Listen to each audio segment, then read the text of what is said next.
That's right. Greetings, fellow armchair Imagineers. Tiki here doing a very bad Jonathan Penner impression. And we are the Survivor Storytellers. All right, I'm going to quit with the Penner voice. Joining us today, as always, is Casey, the host of the Prometheus web series. How you doing, Casey? I'm doing sorry. okay. Sorry. I accidentally had the video on the other screen, so I was hearing it's all good. your voices again. I'm listening. I'm doing great. Yeah. And yeah, we also have Lazerdude, who of course is a veteran YouTuber in the geek culture sphere. Lazerdude, you recently started a second channel just for Survivor. So yeah, all three of us are very inclined to the Survivor climate right now. Survivor 41 just finished airing. God, it was literally less than a week ago, right? Yeah. Oh yeah. So guys, let's just jump right into it. This is going to be a little bit more scattered than the other storytellers conversations that we've had, because the other storytellers conversations have been kind of taking a look at each part of the game, whereas this is going to be taking a look at the season as a whole, but mostly through the results. So, yeah. Erica. Woo! Erica, from a demographic standpoint, is a very satisfying winner. Yes. I mean, just getting another woman in its own right is, like, I hate to say that we've gotten to the point where just a woman is satisfying. But I mean, not only that, but she ticks the boxes of being Filipino and Canadian, which is awesome. Here's the thing with Erica. I like her as a person. I like her bubbly personality. I do think that she played a good game. I just think the editing this season was so wonky. And now that we're looking back at 41, just kind of like in the context of the season as a whole, I think this season is going to go down as a season that's remembered for having a really, really strong cast with a really wonky boot order. Yeah, it was a very strange all around on who got screen time. And a lot of it was just you figured that characters wouldn't be just prominent throughout the show. But, you know, it's like Brad was getting more screen time in the early going than Erica was. We got so much more the focus. Now, to be fair, that was because that tribe was going to tribal council. But also, to be fair, whenever we did check in with Luvu, we were checking in on Deshaun, Nasir, and Sydney of all people compared to our winner. We didn't get an Erica-centered theme until they tried to throw the challenge to get her out. And that was like episode 4. Now, I did go back to the premiere, and I do think that there are some subtle nods to Erica. You know, we do, of course, start the lion to lamb arc there in the premiere. She does kind of lay the groundwork for how she's going to play. I do notice that she is the one person that's fully on board with Nasir's alliance in episode 1. I think the big thing with Erica's edit, and I've been thinking about this a lot, but I think if I were to change one thing about Erica's edit, and it just like just basically looking at past winners' edits, it just confuses me why this wasn't there. I absolutely don't get why we didn't see the origins of the Erica and Heather dynamic.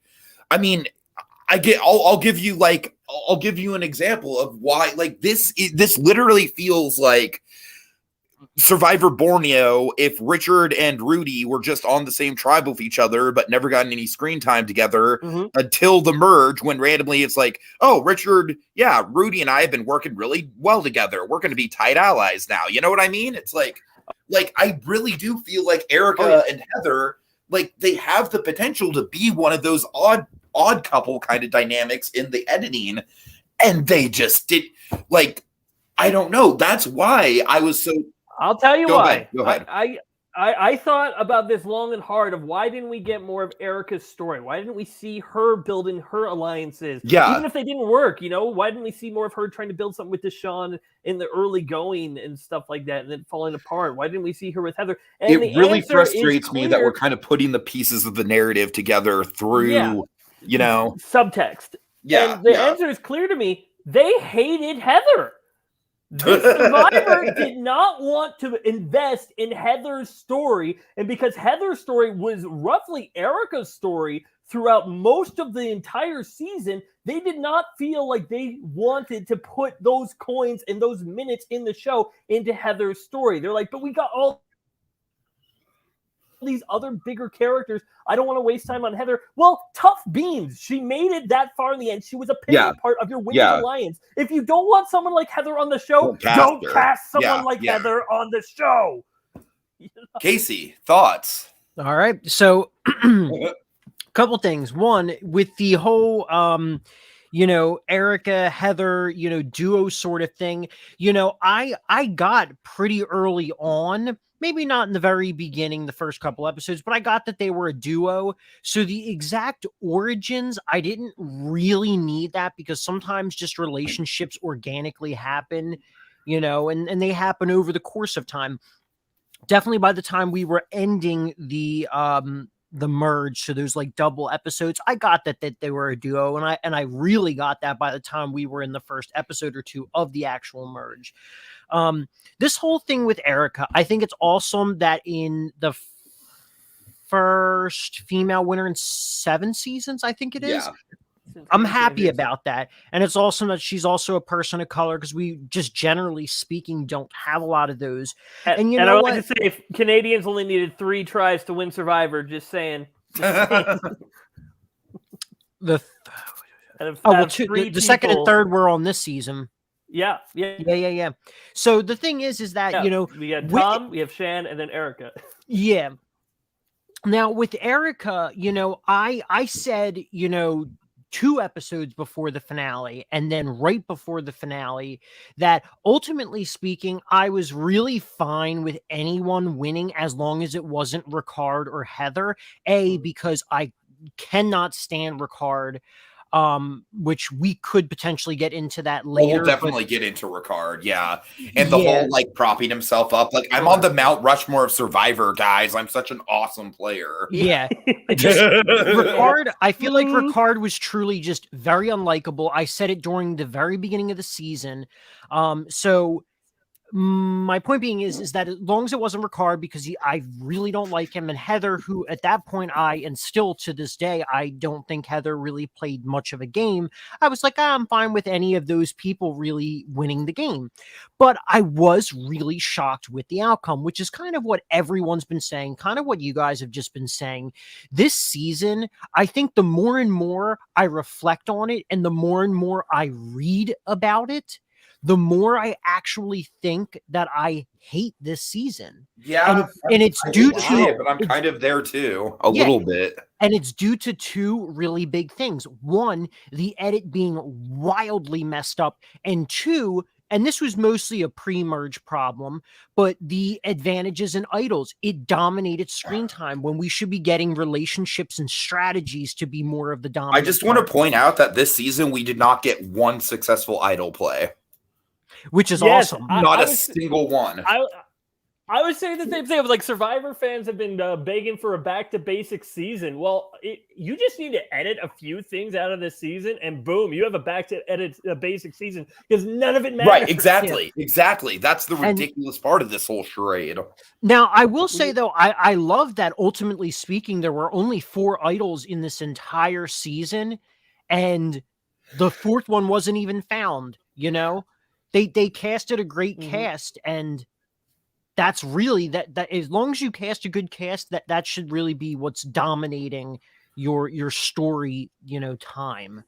But also there's a very interesting thing that was posted on Reddit the day after the finale, and someone took every single season, every single winner, every single confessional, and they broke it down based on the season contestants, their sex, and their race, and whether or not, based on their confessional, they were over-edited or under-edited.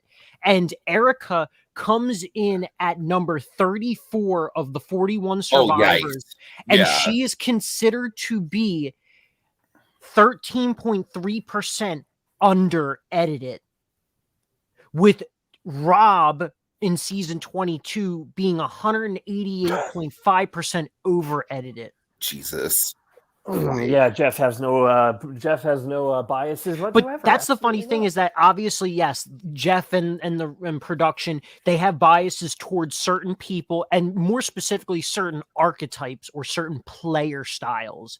And if you look at the top 5 over edited people or the top 5 people on this ranking in general, Boston Rob has the number 1 over edit. Number 2 is Tony for season 40. Number 3 is Tony for season 28. Number 4 is Cochran from season 26. And number 5 is Mike Holloway from season, was that 30? To be fair, on season 30, they didn't really have too many good people to focus on, so focusing all on Mike. And then, to be honest, I actually really liked Mike. I do not like Cochran, but Cochran is, and Jeff has said this himself, but Cochran is his all-time favorite winner of Survivor.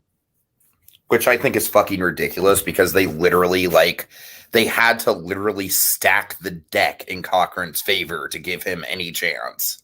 Yeah, and the whole time, every single one of those favorites people had pre-existing relationships with Cochran. That's all I'm saying. Yeah, and the thing with Cochran too is, and I won't, well, maybe not everyone, but there's some people. He was pretty well insulated on that tribe. And the thing is that with Cochran too, and that was one of the select few seasons I've only actually seen once, and because I really did not like that season with Cochran winning.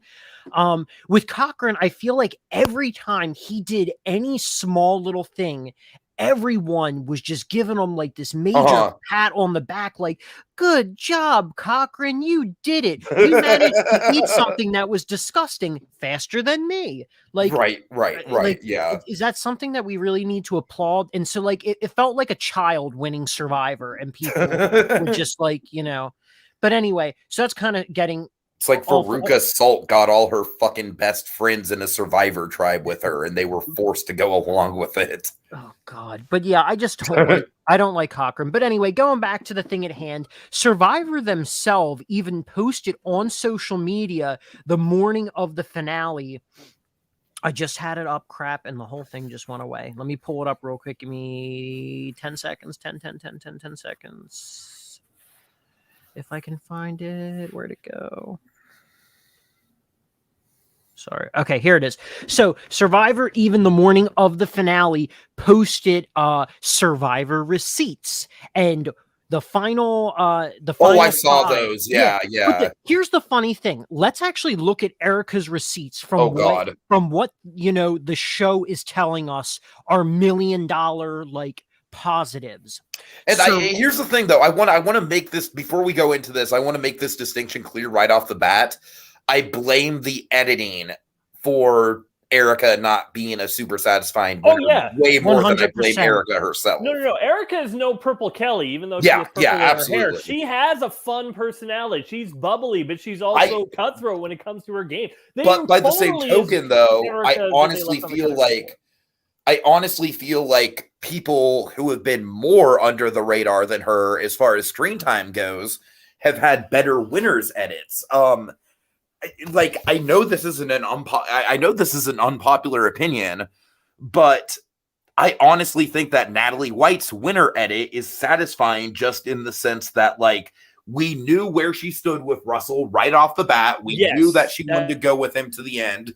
We saw that playing out. We saw her getting closer to the Galoos as Russell was burning the bridges of the Galoos. So it was a quiet edit, but every step of the way, we saw what she was doing. So the funny, and then obviously Sophie too. Sophie's a character who pretty infamously was like MOR2, MOR3, like all the episodes, like very middle of the road narrator, but she was in the position she needed to be in. She didn't want to rock the boat specifically because she knew she was locked into that final 3. And she killed it. And she absolutely came out with one of the most, in my opinion, one of the most brutal final tribal council performances ever against one of her opponents. To be honest, she called Coach. Yeah. She called Coach what? Teenage girl. It's just I'll forever love her. Yeah. The funny thing is that I think in the moment I was a little upset that Coach didn't win, but I actually really like Sophie. So, like, looking back on it, I'm fine with that. So, but I think with Coach, if he would have just kind of owned up to his game and not apologized, he could have potentially, swayed a few more votes. But anyway, that's kind of like getting sidetracked for a second. Also with Natalie White, though, she is actually, according to this statistics, this chart, Natalie White is actually number 41 on this list. I'm not surprised, but I'm just saying, like, even though she has less screen time than Erica, I think her storyline is a little bit more consistent. And just to also throw it out there for anyone that it's listening, for myself, I agree with Tiki. This is not me criticizing Erica's game. This is me criticizing ultimately the edit, because that's what we're here to do. We are the Survivor storytellers. So in that, we're storytellers. It's what we do. Yeah. But let me just actually run through the receipts that Survivor posted on social media. So they listed 5 things for Erica's receipts. 1, survived on Exile Island. Really not that big of an accomplishment. 2, the whole, like, basically anything on Exile Island with her, it's like, I hate that is like on the top of her resume, just because she literally stumbled into that. But anyway, you survived on Exile Island. You kind of have to survive, because if you don't survive, you're literally going to be pulled. I mean, what's she going to do? Like, die of fucking heat stroke? Like, get medically evacuated? But even Janu didn't quit on Exile. Right. Yeah. Number 2, so I don't know what you want. Number 2, smash the hourglass to turn back time. Production gave you a golden fucking ticket. You're supposed to say, no, thank you. The only person who I could have potentially saw who wouldn't have smashed the glass would have been maybe Danny, but Danny would have never been even put in that situation. It's stupid. Exactly. You can't count Exile or the hourglass twist against Erica, but you can't. But you can't make it like this big pillar of her game, though, which is exactly what I think the editors tried to sell it as. Yeah, and it really wasn't. Number 3, 1 individual immunity win.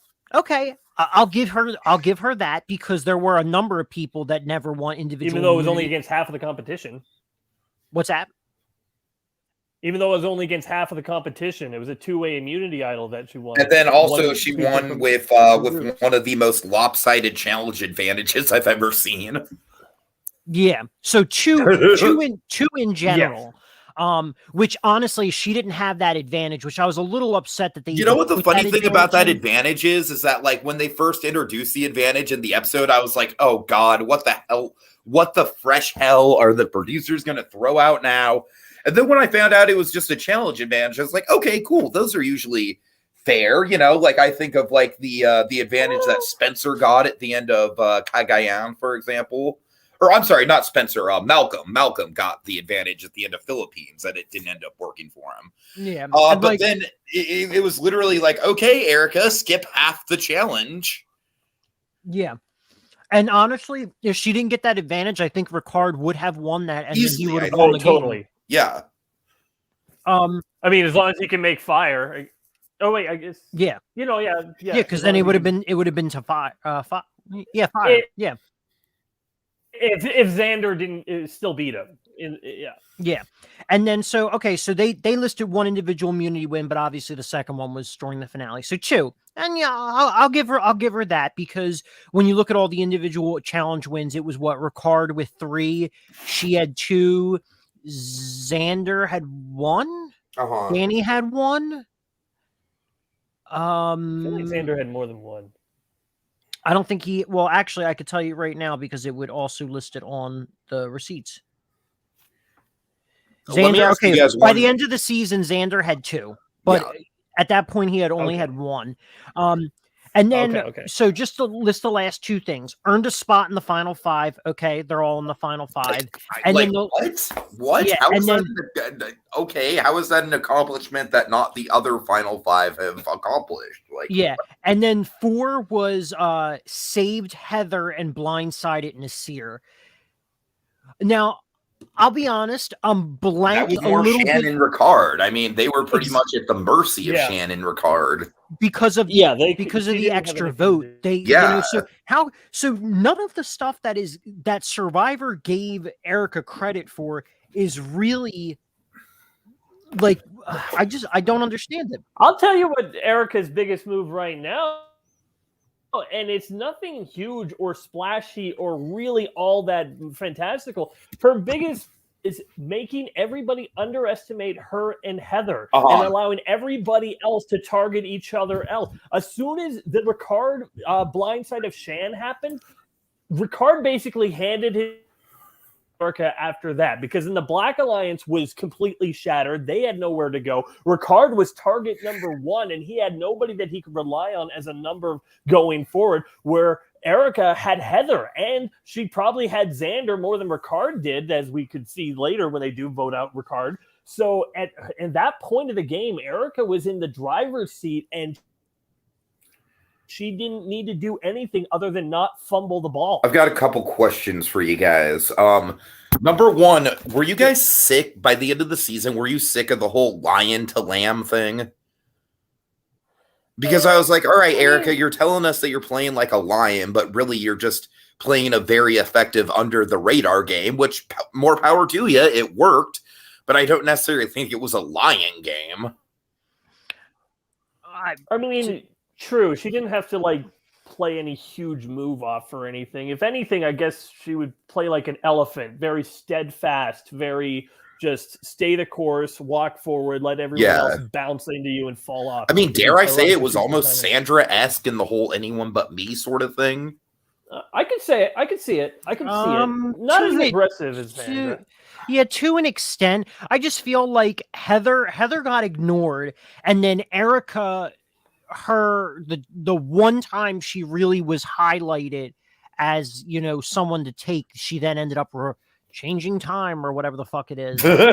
Literally traveling through time. Yeah. So then everyone else just want Doc Brown to pull up the DeLorean. Erica, you gotta come back with me. No, Robin Amber, it's your kids. There's something wrong with your kids. Survivor. Come on, Erica. But yeah, so like, I mean, that's the thing.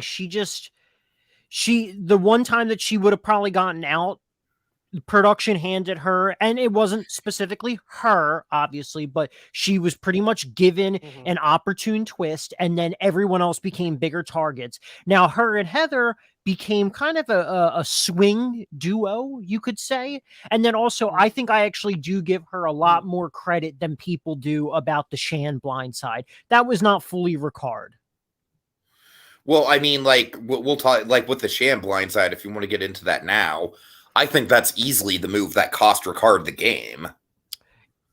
I mean, Ricard, like, props himself up as, like, this genius player after that goes down, but I really think he's just totally misreading how much room he has to play after that, because it's like, Shan was his shield. Like, he was not going to go before Shan as long as Shan was in the game. And what's even better about that whole scenario is that Shan is a person that's not going to turn your back on you. So him just going out of his way to add a quote-unquote big move, #blindside, it really was just super unnecessary and just really did, to me, it's one of the biggest examples I can think of someone not managing their threat level properly. No, and he was winning challenge after challenge and then boasting about things. Right.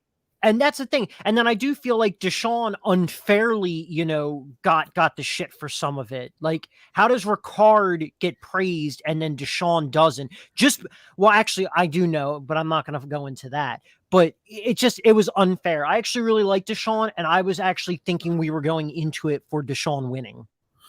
It's funny you mentioned that, because I thought the penultimate episode, the Danny versus Deshaun episode, I really thought that the way that episode was edited felt like we were leading to a Deshaun win, because Deshaun was taking a lot of time to talk about what this experience means to him as a person of color and what the win would mean to him. And wait, did I say Danny? I meant Deshaun.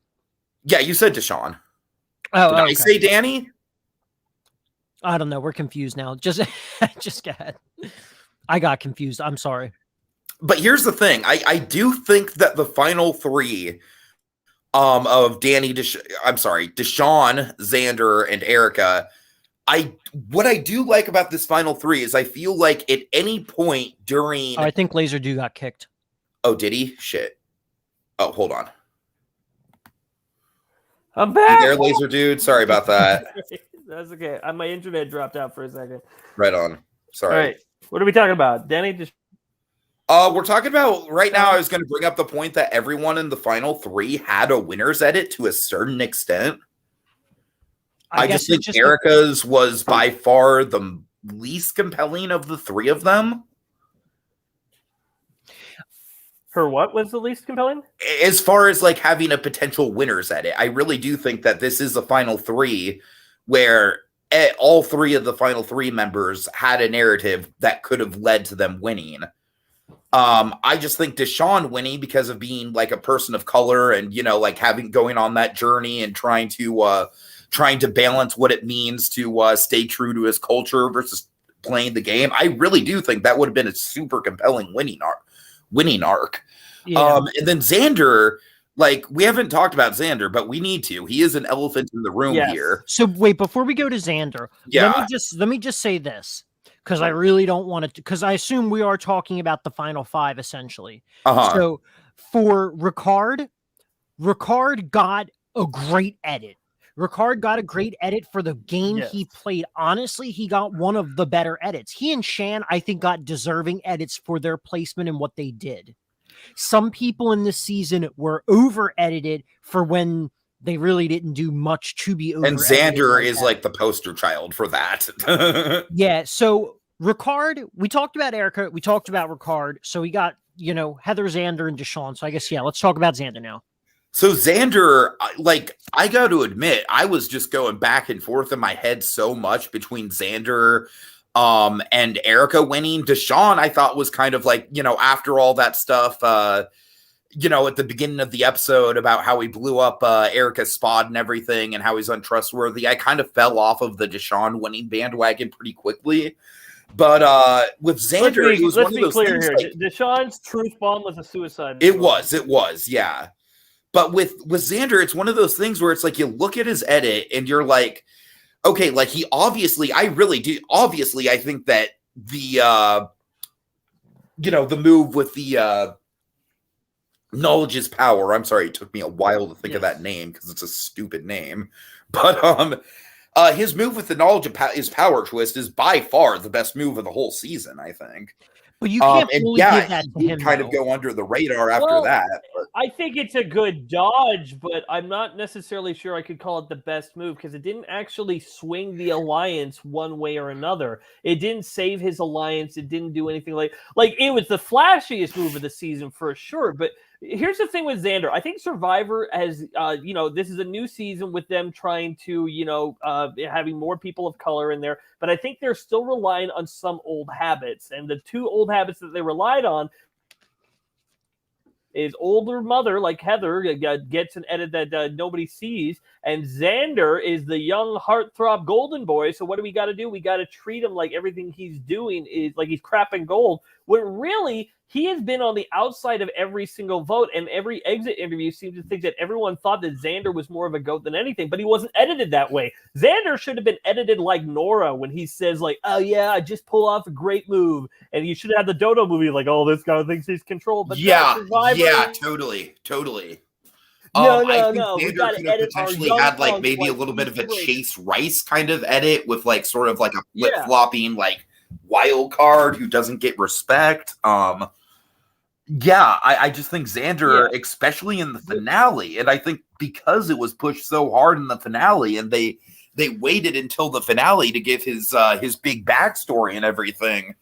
I really do I was feeling, I was like, oh, we are going to get a Xander win, aren't we? Like, but then I will say this with Erica. I think Erica wiped the floor with Deshawn and Xander in the actual final tribal council.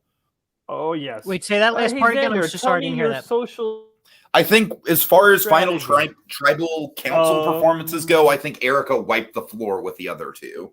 I agree. And honestly, for her win itself, I don't really think it had anything to do with her tribal performance. Because honestly, I think all these people, we also have someone making comments, but I think all these people, like the jury members, I think they had their vote locked in. All their preconceived, notions, all their perceptions, everything they talked about Ponderosa, people knew who they were voting for going in.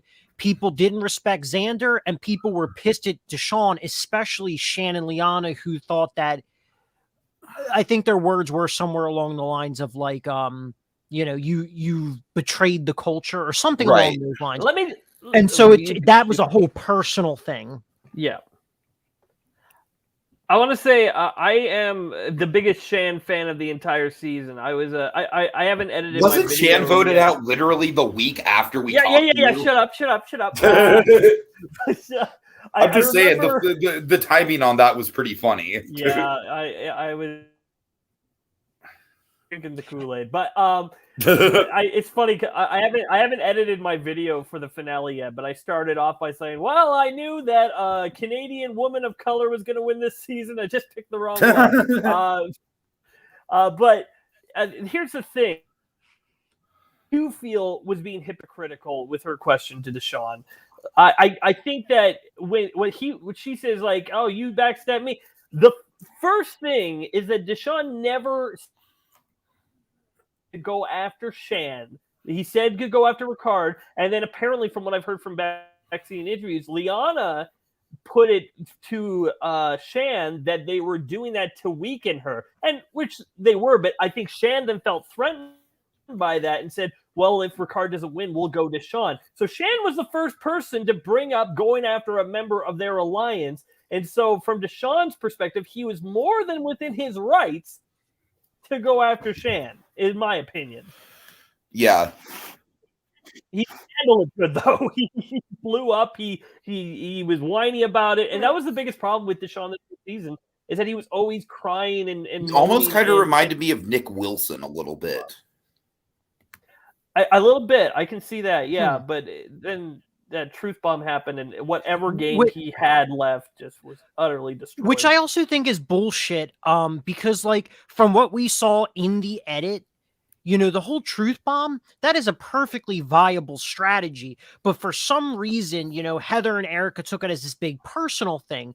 But I guess this is also, yet again, another fucking issue with this season is that all this new information is coming out post-season where people are like, oh, well, you didn't actually see that Heather, Erica, and Deshaun were all a really big... Oh, that drove me crazy. True. And it's like, what? And then also with that, supposedly that truth bomb was a lot longer and it was a lot more personal than what they'd shown on TV. And it's just like, well, that's like. So you're saying that they're intentionally cutting out the best bits of the show that would make the narrative stronger? Yeah. Oh, man. That's the thing. And you know what? I once again, I think I said it. I either said it right before we came on or I said it right as we started this. But like, honestly, the more that I reflect on it and the more that I talk about it with others and read things, I really am thinking that this is an awful season. Like, it's not good. The character had a lot of potential with the cast, but just everything about the results were just so lopsided. Yeah. And then also, I don't know if Cody Campbell is still in the viewing, but based on the edit, I could have said, Xander probably did deserve to win. I really liked Deshaun's game, but we saw more of Deshaun's flaws. But yeah, you're right. And as we've been saying, due to the edit, we don't know, and it's ridiculous. You should not have to here's go the thing to that 10 really threw me different for a loop, sources though. just to figure out the full story. It really threw me for a loop that, like, it wasn't just that Xander lost. It was that Erica completely wiped the floor with both of them. Now, I want to just emphasize, like, by that point, by the time that final tribal council had ended, and because of her speech, I really did think that she deserved the win at that point. But by the same token, I thought that Xander, in spite of getting thrown off a couple times, I thought he explained his points well enough, and I thought he did a decent job with managing his threat level and with managing his idol status and everything like that. And so the thing that pissed me off more than anything was that the jury just seemed to be like bowing down and giving Erica the win. And I don't want to just say that they gave Erica the win because she's a either I really don't want to go there. That's not how I feel. But like part of me does kind of like, did either of these guys have a chance when the narrative, not just in the season, but in the heads of, players like Evie or Shan, for example, are, like, we cannot let a male win. And it's like, like I said, I want to emphasize that knowing what we know now about Xander's actual threat level and about how messy Deshaun's game was, Here's the question that I have. Do you think that Heather's winning this if she's there instead of Erica? I would be fucking astonished if she won. I'd have to say no. I'd have to say no, because even though people often do say that Heather and Erica played similar games, there are certain things that clearly have to be more standout in Erica's favor, like 2 immunity challenge wins and the finding of an advantage and whatever the hourglass thing, even though once again I don't think that should be counted for or against her. I am the ghost of Survivor past. Oh well. But here's the thing: is like, do I feel like people like Evie wanted a woman winner? I think that's probably true, and I think if you had 2 players that had exactly the same game, that might be the thing that would tip the scale in a woman's favor. But I think Deshaun and Xander's game were both so messy, and Erica's, I think, was clean. I think Deshaun would kept on doing stuff and then trying to backpedal and would burn bridges while he would do it. He had a relationship with everybody, but then he would burn it so bad. Yeah. And then Xander was on the wrong side of almost every vote, and for the part of the game, Xander didn't even have a vote. played like a less effective Fabio game if you really break down his gameplay. Yeah. But the thing is, Fabio, even though he was on the wrong side of the votes most of the time, he didn't burn the people going out. Right, yeah. Where Evie and Heather, they felt pissed at Xander after it. They were like, why didn't this guy help me? Why didn't he use the extra vote to save me? Speaking of moves that Xander could have made. He could have used the extra vote, and that could have gotten Liana out. That would have been a big move, but he never did any of that. He just stayed low, held on to his idol. I don't want to get too biblical here, but it reminds me of the parable where the owner gives 3 of his servants money, and 2 of them do stuff with it and are able to make more money of it, and the other one just hangs on to it and does absolutely nothing with it. And he's like, but I kept it. I didn't lose your money. He's like, yeah, but you didn't do anything with it. I feel like that's Xander in this case. He didn't do anything with his idol. He didn't do anything with his extra vote. He didn't have any control of the game whatsoever at any point. And I tell you where he went wrong. I think he went wrong with I'm sure that he had the idea in his head, I have this idol. I'm not going to need it tonight, but I want to use it somehow. I'm sure he had it in his head to use it on Ricard. The big difference is you don't vocalize that, if you vocalize that to Ricard, then Ricard is going to be against you if you don't end up doing that. And then also, I think one of the big problems with Xander is that I really think that winning that fire making, not the challenge to do the fire making.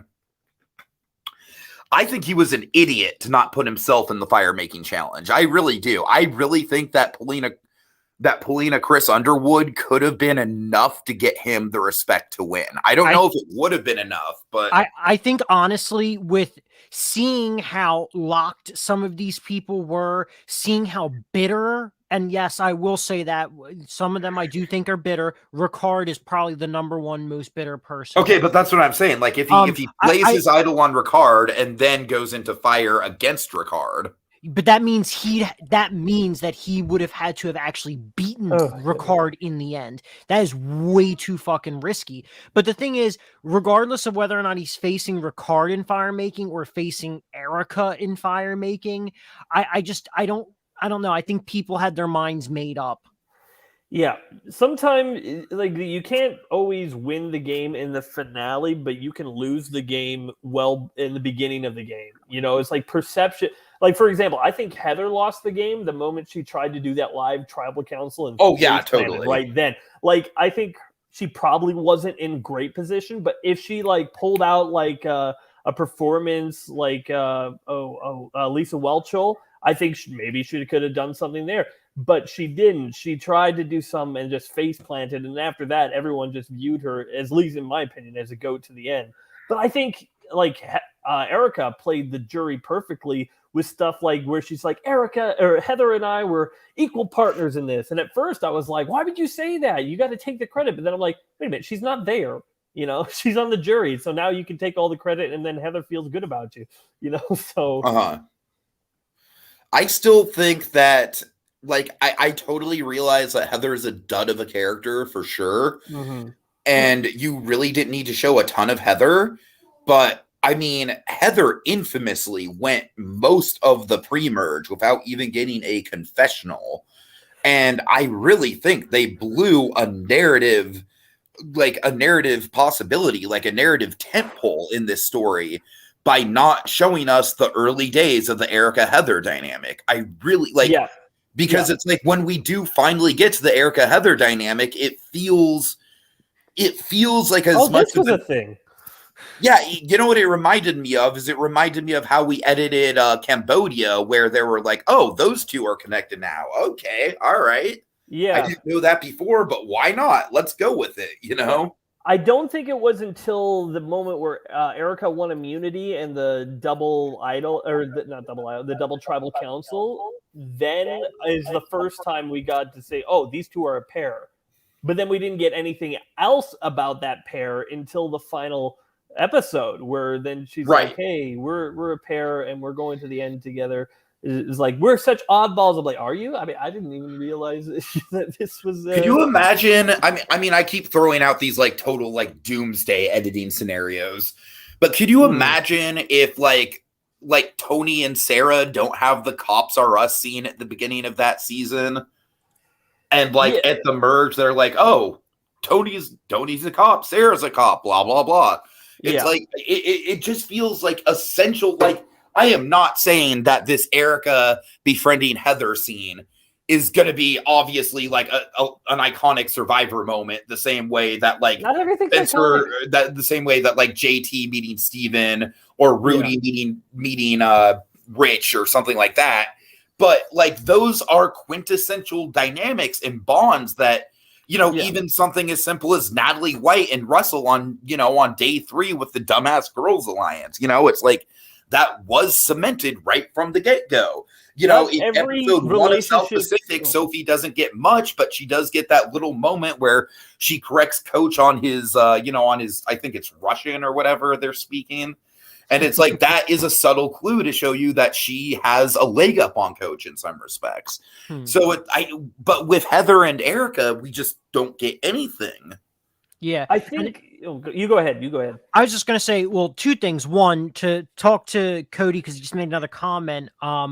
Honestly, I really don't know. I would really like to say Deshaun between the 3 of them. That's what I would say. But I honestly don't know, because clearly they have no respect and see Xander as a GOAT.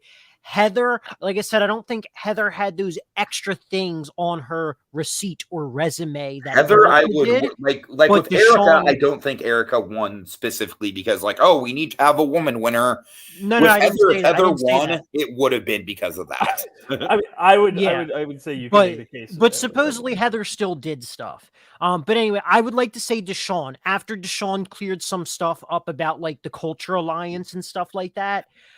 Which still, like, Shan was my favorite person pretty consistently throughout the season, but I have to say I actually dislike Shan now due to her reaction after getting voted out.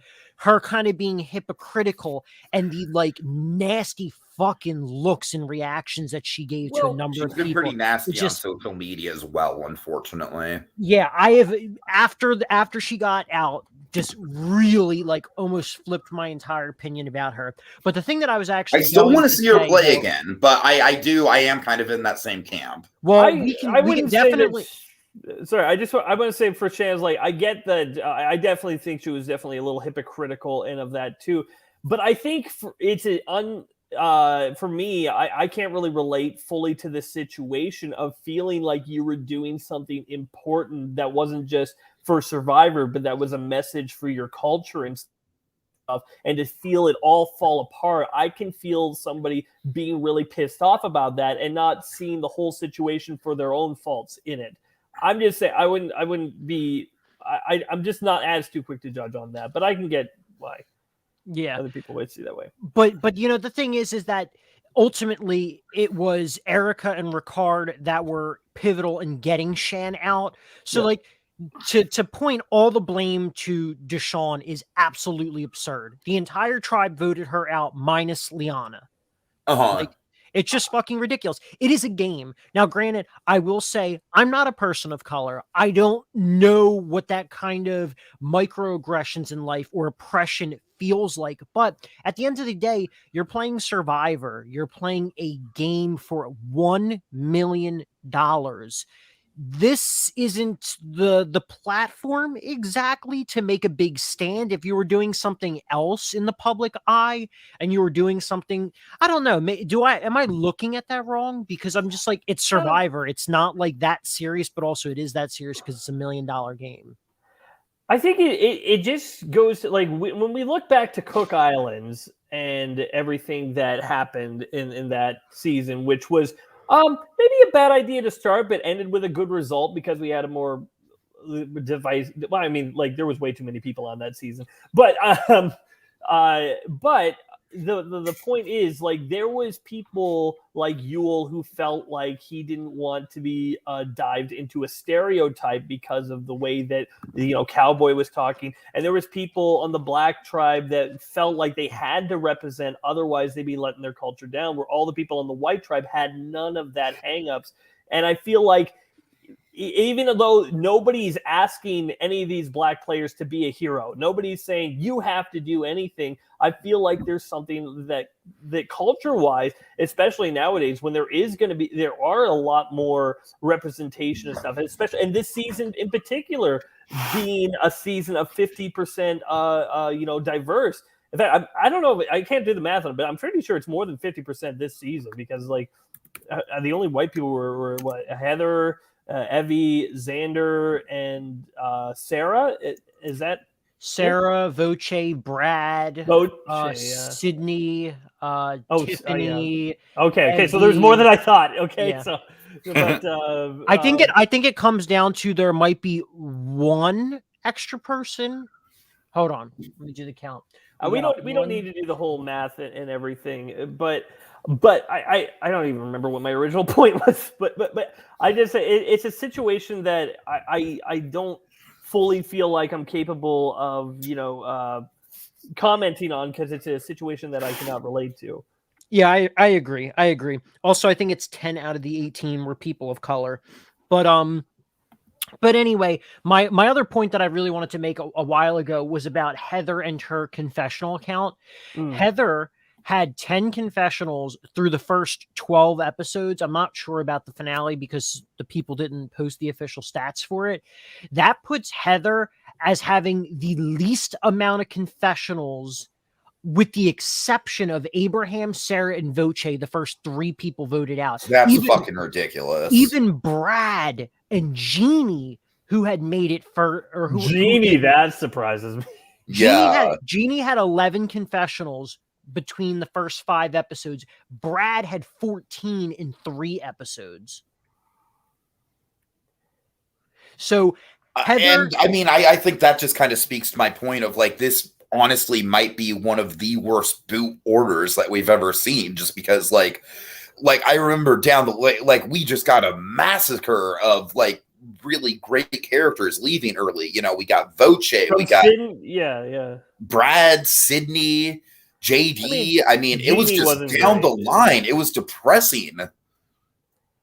Yeah. And what we were left with were the people like Erica and Heather, where Erica's a solid player as far as playing an under the radar game, but she's not going to blow up our TV screens. And then Heather is literally just like, that useless bump on the log that gets dragged to the end every season. It's funny. I feel like the more stuff that Survivor does to try to get the bigger threats farther in the game, the more they actually end up making them go earlier and earlier in the game. Because the more, like, they're like, oh, our biggest winner or possible winners keep on going out at 4. Let's put in the fire making challenge. Well, now they're going out at 5 and 6 because people are adjusting.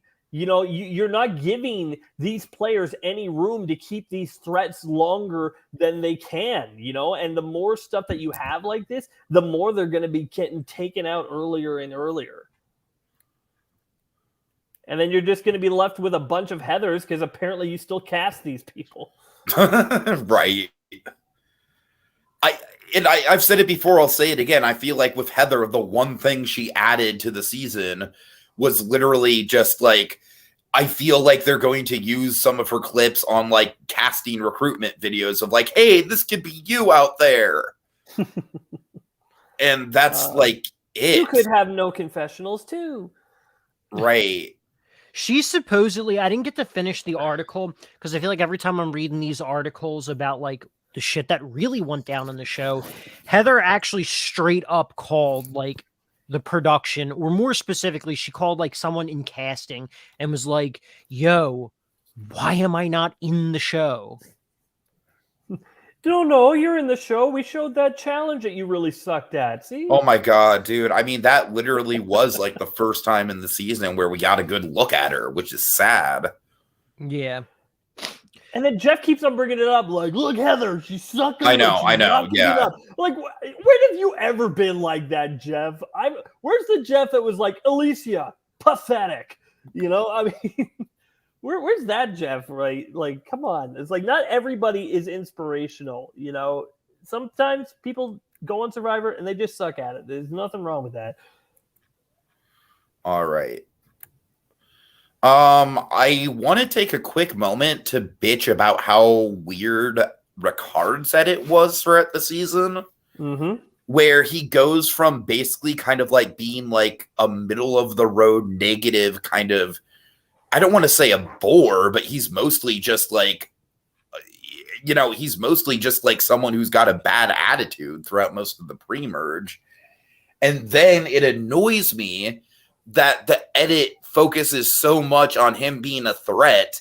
The biggest thing that annoyed me was the penultimate episode when everyone was just like, oh my God, vote, like not voting out Ricard was like the biggest mistake anyone could have possibly made. Like Ricard's just going to run away with this thing now. Oh my God, how could we have let Ricard slip through?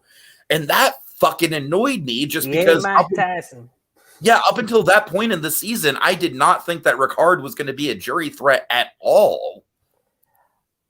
You know, I did a big, long rant yelling at the screen when Shan was voted out. And sure, it was personal. But also, I didn't think it was a good move for Ricard. It was a terrible move for him. I think I said the same thing when Shan voted out Nasir. Don't vote out the people that are working with you. Yeah. Nasir said that Shan and Ricard was his number one alliance. Now, sure, maybe for Ricard who wanted to get rid of Shan, it was a good idea to get rid of Nasir, but it was a terrible idea for Shan because it left her wide open to the move that got her out. Now, the problem with Ricard's move against Shan is it left him completely without anyone to rely on. Absolutely no one. He couldn't rely on Xander. He could rely on Xander to keep him in one vote. He couldn't rely on Xander. He couldn't rely on Erica. He couldn't rely on Heather. He had nobody to lean on. But I think he had a decent idea. I think he should have gotten everybody to vote out Deshaun that night. Uh-huh. Break up the Black Alliance. It was the right idea. To blow your only foothold in an alliance is not a good idea. Yeah, I hear you. Especially then, I feel like after that, Shan and Liana have to rely on you a little bit more, and then you're in a power position moving forward. But as it stands, you just blow up your own spot, and your game is left in the hands of Heather and Erica used that to her advantage. I don't know if I fully agree with that. Fair enough. The reason why is because, okay, let's look at this. Shan made it to the final 8. That's when she was voted out, right? Yes. She did, despite almost actually getting Deshaun out then, due to Deshaun, which also Shan's own fault is her constant contention with people, and you know that she knows best, which I will say in most situations she really did actually know best. But, that's what drove her to not really being able to work with Deshawn. But the thing is, from the Ricard standpoint, Ricard had actually built a good relationship with Xander, Erica, and Heather at that point, who nobody perceived Erica, Heather, or Xander to be that big of threats, with the exception of Xander having an idol.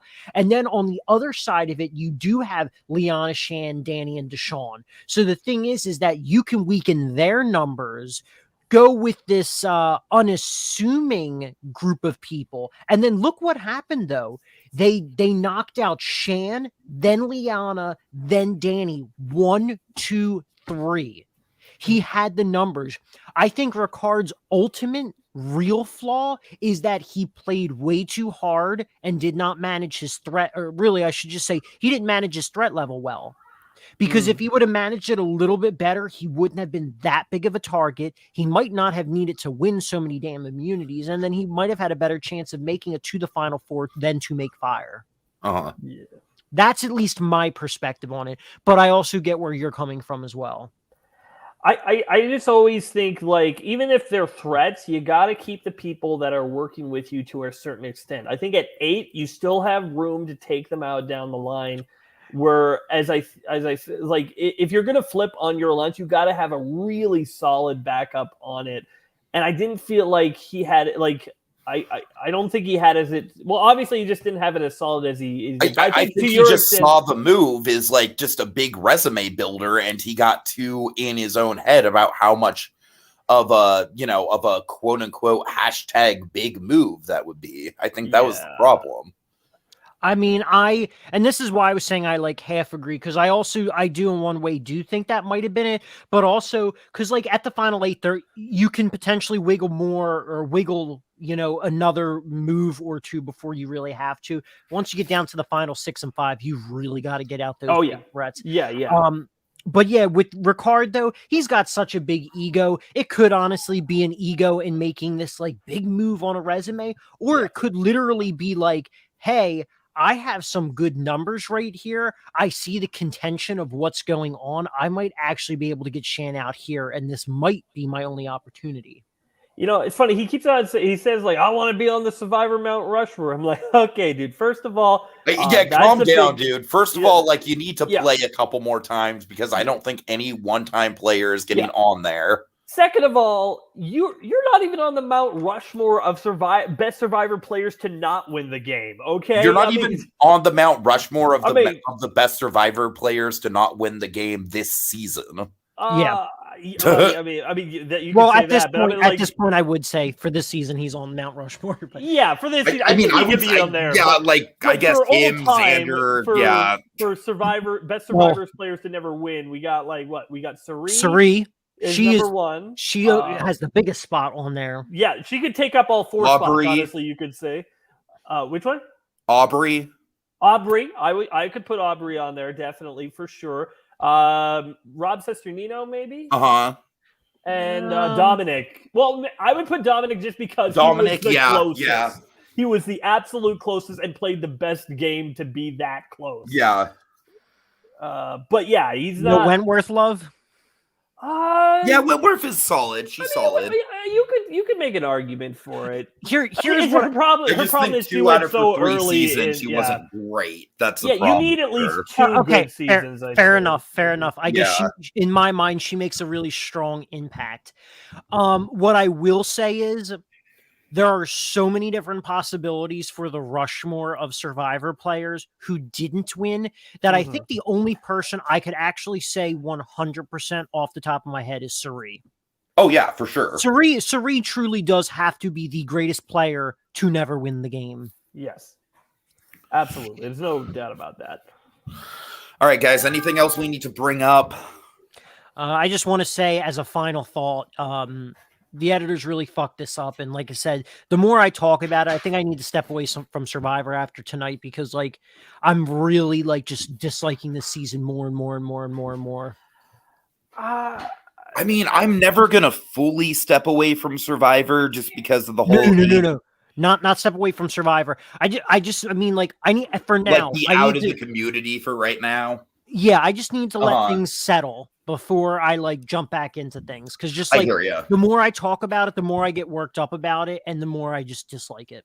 You know, we started talking about this about Erica being such under-edited, and Survivor went a long way this season to representing people of color in this season, but I still think there is something to be said that they still have a hard time when it comes to women on Survivor and editing. Now they did a good job with like Evie and Shan and whatnot, but there's still like there was this stat that I saw that was showing the number of confessionals between men and women per season.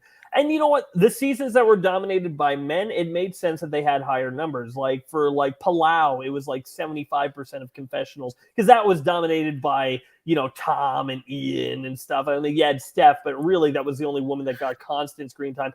But then the thing that surprised me the most is that flipping the seasons that were dominated by women, seasons like One World and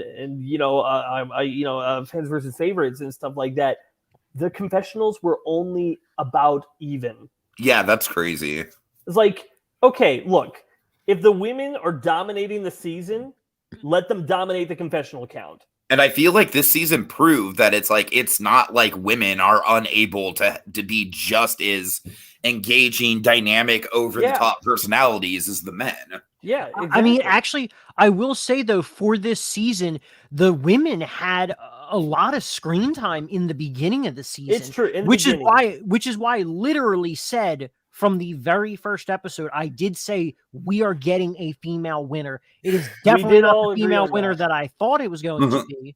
But I will also say that I kind of disagree about the Evie thing. I think actually Evie was like the biggest dud that they hyped up. Whoa. Because the thing is, and I'm not a fan. I don't necessarily agree with that. I think she was a good.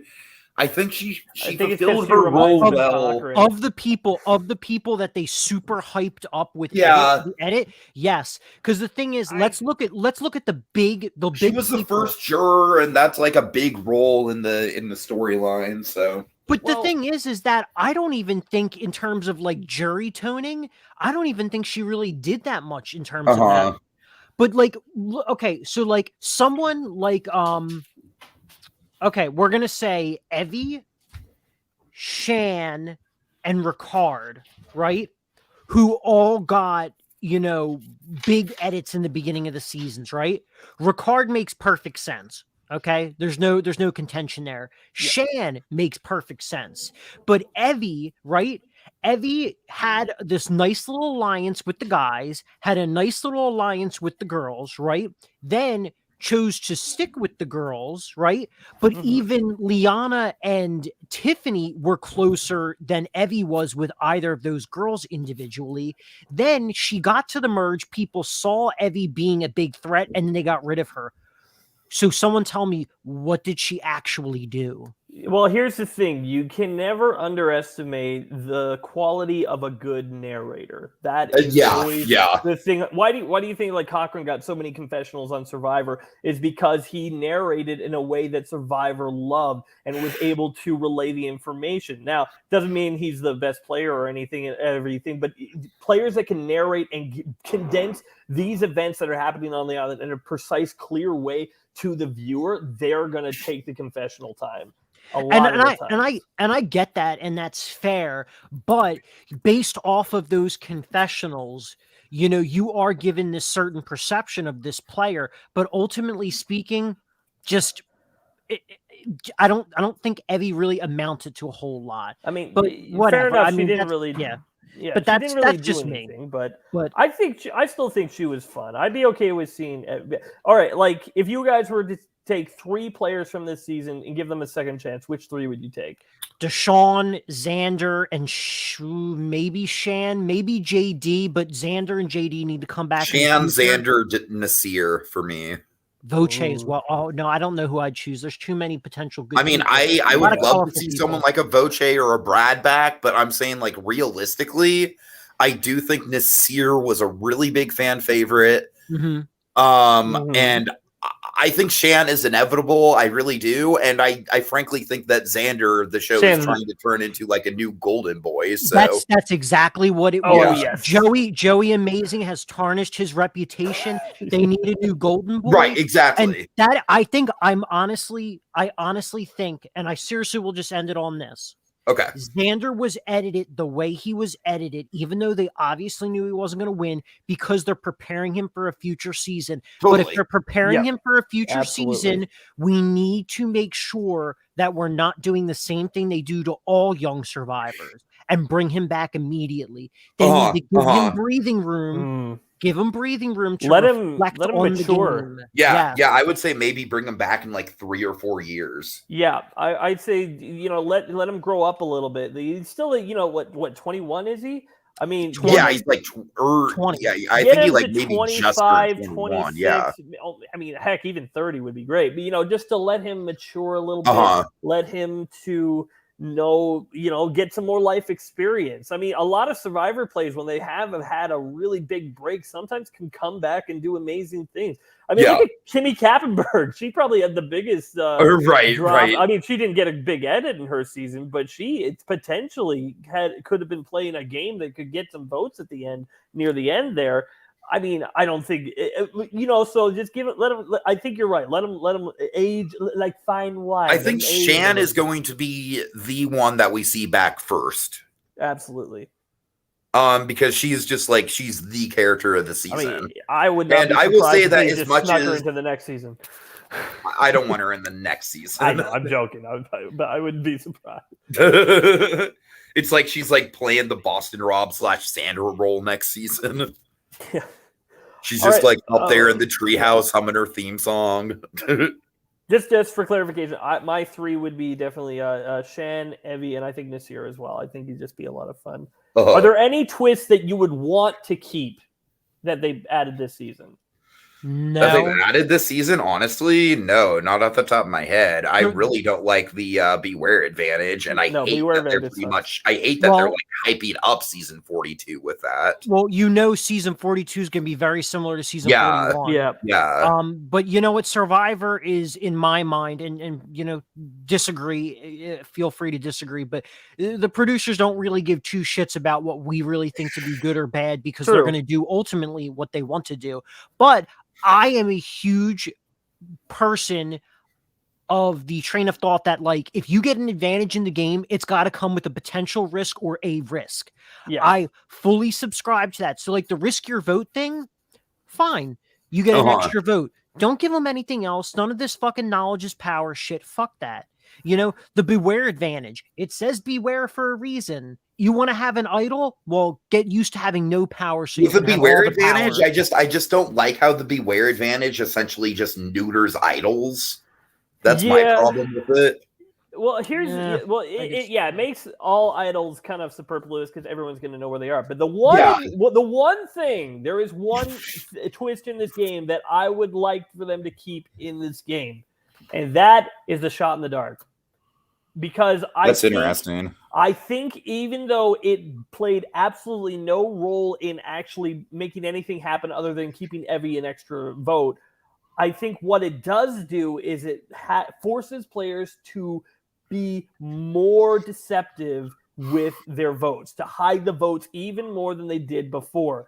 Because if you don't have that, then somebody, if they know they're going home, like if you have an Angelina telling Elizabeth that she's going home and there's nothing she can do about it, let her draw that the shot in the dark. Now, is it gonna produce like great like blindside like thing where you can blindside me with a shot in the dark? If it does, it's gonna be a fluke for sure. But I like that it forces the players in a more cautious state and allowing them to have to blindside and do stuff like that. That's the only thing I'll say about it. It's too big. It's way too big of a risk. Way too big of a risk. I think they need to lower it so you have like a 1 in 4 chance, maybe, instead of 1 in 6, maybe 1 in 5. But even that's too big. It's way too big of a risk because the thing is that like if you what if you could find advantages to lower the risk? That could be Yeah. fine. That could be interesting. But the number one thing that they really have to fucking get rid of, and I will be pissed if it's in next season, is the Deshaun thing where you literally will just get do out or of the die. game.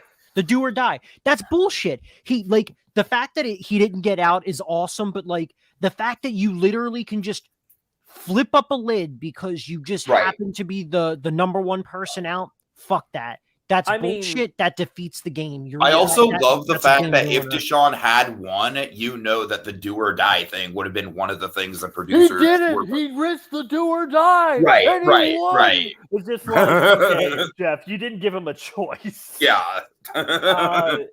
All right, guys. I'm sorry. That, we need to get out of here soon because I'm not doing great. But it's okay. But thanks for having me on. It was great to talk to you guys about. Sure. I mean, we don't need to end the conversation right now, but we need to kind of start wrapping it up. Yeah. Well, all I'll say is if you haven't checked out my show Prometheus, please do. YouTube.com /Prometheus_ web series. Right. And Lazerdude, you want to plug your stuff? Yeah, I'm going to be doing my last Survivor dude video on the finale. That's going to be. I'm hoping to post it before Christmas, but I got so much other stuff I got to go on. I got to review Spider-Man No Way Home and stuff like that.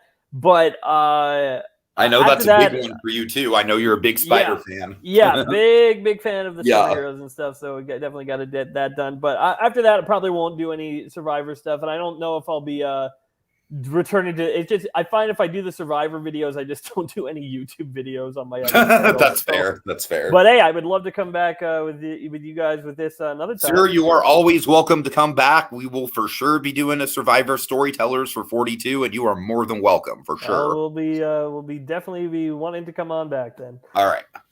Okay, folks. Well, I think I'm going to go ahead and wrap it up.